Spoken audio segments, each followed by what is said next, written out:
Salut Lia. Salut Mathilde. Qui es-tu? Alors, donc je m'appelle Lilia Zarat, je suis étudiante ici à Bordeaux. Et donc j'aime bien peindre, j'aime bien écrire et voilà. Donc c'est mon occupation principale. Et toi? Moi c'est Mathilde, mais je me fais appeler le Matou. Je suis street artiste sur Bordeaux. J'ai commencé il y a 1 an. Et voilà. T'as quel âge maintenant? Ah, moi là, je vais avoir 20 ans cette année. Et toi? Ok, moi je vais faire 28. Donc ça veut dire que t'es en école aussi ou pas? Bah là, je suis étudiante en Hippocagne ici. Et du coup, bah, je suis à l'internat. Et donc c'est l'endroit où je peins finalement et où je fais tout ce que j'ai à faire. Et du coup, je voulais te demander comment t'en es arrivée finalement à faire du street art. Est-ce que t'as commencé autre part et quand est-ce que t'as commencé finalement? À la base, quand j'étais au collège, j'ai fait beaucoup de danse hip-hop, tout ça, et donc j'étais tout le temps dans un milieu très urbain, tout ça, donc j'ai connu des gens qui ont fait, et donc je me suis inspirée, j'ai appris, et après un jour, je me suis acheté des bombes, des Posca, et je me suis dit tiens, je vais faire mon tableau. Et au fil du temps, j'ai fait ma pratique comme ça, Et du coup, ça a toujours un lien avec la danse finalement, ce que tu fais, ça a toujours ce souvenir-là? la danse, plus tant. Mais après, j'essaie toujours d'amener des objets urbains. Par exemple, j'ai souvent dessiné des baskets et tout. C'est surtout dans la culture urbaine. Donc voilà. Je suis plus trop dans la danse. Mais par contre, C'est du hip-hop que tu fais, c'est ça? je faisais. Je fais du hip-hop. Ouais. Voilà. Et du coup, toi, t'es orientée sur quoi? Bah moi, j'ai commencé avec le dessin, comme n'importe quel enfant, tu vois. Enfin, j'ai gribouillé.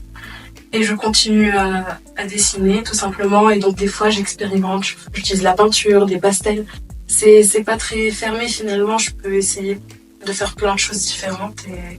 Et j'aime bien ça, finalement, faire des nouvelles choses à chaque fois. Ok. Et du coup, tu disais que tu es hippocane, mais t'as l'intention de vivre de l'art ou tu veux quand même faire des grandes études? Bah, en réalité, l'art, c'est quand même quelque chose qui est très important pour moi parce que je continue de le faire, même si l'hypocagne, ça prend vraiment beaucoup de temps. Et bah, du coup, les études littéraires, c'est aussi pour avoir quelque chose à faire à côté parce que bon, je veux pas faire forcément que dessiner ou peindre, écrire toute la journée. J'aime bien aussi bah, m'approfondir dans plein de matières différentes. J'aime découvrir des choses. J'aime écrire en fait et écrire dans plusieurs matières différentes. Toi, t'as fait des études d'art ou enfin, c'était... Pas du tout. À la base, j'ai été pâtissière pendant 10 ans. Et donc un jour, je suis partie parce que ça me convenait plus du tout. Et même être salariée ne me convenait plus du tout. Donc je me suis remise en question et je me suis dit que la seule chose que je voulais faire, c'était ça. Et que donc à l'âge que j'ai, c'est le grand moment pour faire ce qu'on veut. Donc je me suis lancée. Et tu regrettes pas du tout, Non, je comme regrette pas. vraiment ça. Ouais, non, je regrette. Et donc, d'où tu trouves ton inspiration finalement quand tu essayes de... Ouais, mon inspiration, elle vient quand même de tout ce qui m'entoure. Alors, je suis vraiment la bordelaise de base, donc je suis citadine et je suis aussi très plage océan. Et donc, en fait, je mélange les deux quand je peins. Parce que j'ai toujours des éléments street art, ou alors je vais peindre sur des éléments plus urbains et après faire des rappels sur la nature, tout ça. Mais c'est vraiment les couleurs, la nature, ce qui m'entoure. Bah, c'est des thématiques naturelles du coup, donc Ouais. tu t'inspires du milieu qui t'entoure. Ouais, c'est ça. Voilà, c'est quoi les grands artistes qui t'ont marqué par exemple? Parce qu'il y a beaucoup de plantes qui parlent de la nature et tout ça dans leur peinture. Ouais, alors les peintres qui m'ont inspiré sont pas orientés de nature, mais c'est vraiment pour la maîtrise du street art qui m'ont inspiré. C'est ce qui est là, les Bordelais, par exemple, on a Albert, on a Chase le Réunionnais, c'est Laure, enfin que des gens comme ça, et c'est des gens qui se sont imposés et qu'on voit partout, et qui maintenant sont devenus des gens très importants dans le milieu culturel bordelais, par un art qui à la base c'était hors la loi, ça l'est toujours un peu, donc du coup c'est par eux que je m'inspire. Et toi du coup? Bah moi, je m'inspire pas directement d'artistes, mais j'aime beaucoup regarder les œuvres d'art et souvent, Bah, j'aime bien l'art contemporain parce qu'il y a souvent le message derrière et des fois aussi des intentions de l'artiste qui veut y mettre son énergie, qui veut y mettre une part de son âme finalement. Et donc c'est quelque chose d'inspirant qui nous fait encore plus aimer l'art et qui du coup donne encore plus envie de créer. Par exemple, Marina Abramovic, quand je vois qu'elle va vraiment jusqu'au bout pour son art, qu'elle se met réellement en danger, je sais pas si c'est vraiment quelque chose que tout le monde ferait pour son art, autant de passion et tout ça, ça donne envie justement de développer quelque chose en soi qui nous donne envie de créer. Ouais. Et du coup, sur toi, tes œuvres, tu vas t'orienter sur quoi? Bah, franchement, je vais peindre surtout des visages. Je vais utiliser beaucoup de couleurs. Donc finalement, je pense que j'accorde plus d'importance à la couleur et à comment. C'est pas que le dessin, c'est-à-dire. Et j'aime bien aussi des médiums assez grands. Je peins sur des toiles, mais je peux aussi peindre sur des feuilles. Et justement, c'est des toiles. Bah, j'ai pas forcément besoin d'acheter du matériel qui coûte réellement très très cher, tu vois. Enfin, j'utilise vraiment ce que j'ai un peu autour de moi. Enfin, je peux même utiliser le matériel de ma petite sœur, enfin, ses petits crayons et tout ça.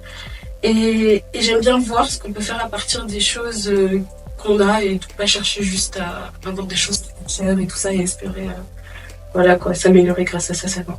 Ok. Voilà.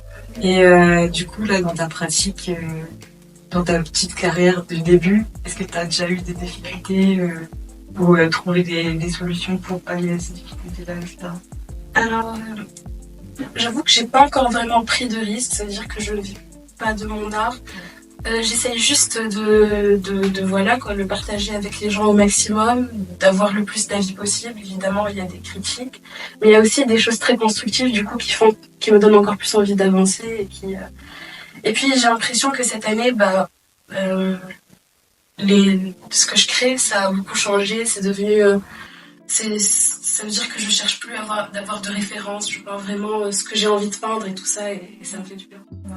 Et donc du coup, toi, ton art, est-ce que ça t'a permis de te découvrir toi-même? Enfin, est-ce que c'est quelque chose vraiment qui te manquait à la base que... Bah en soi, j'ai toujours...